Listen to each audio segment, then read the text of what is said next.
Well, my name is Sven. I'm a first officer. That means I'm a pilot. I'm flying Boeing 747 international routes. Well, my base is in Frankfurt, Germany. Since I got diagnosed in 2018, traveling for a living with HIV, especially to countries with more restrictive legislation for LGBTIQ and people who live with HIV, has always been a concern for me.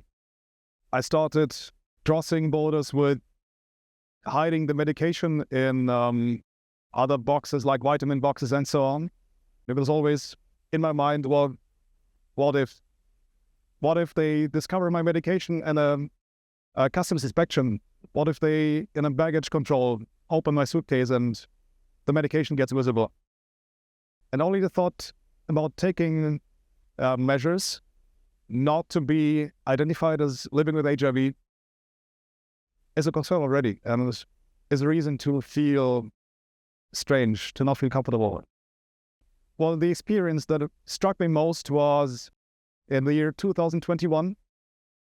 I traveled to China and have been tested before departure for COVID.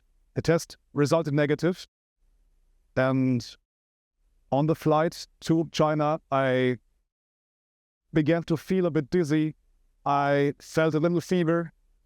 Of course, they took another COVID test upon landing. And I received a call about 10 hours later in my hotel room.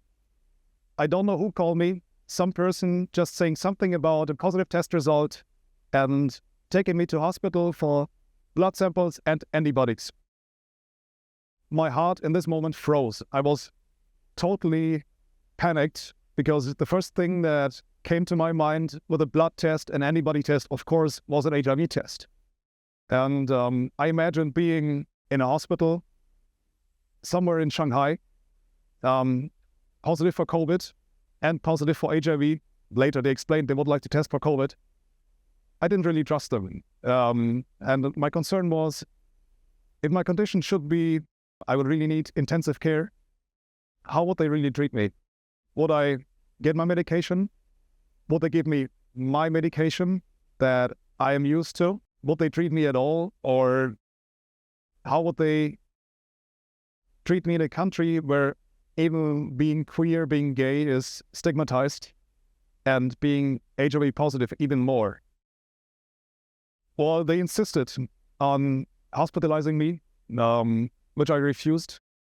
I know that German embassy has been involved, and they got me out of the country in the condition that the airplane was empty.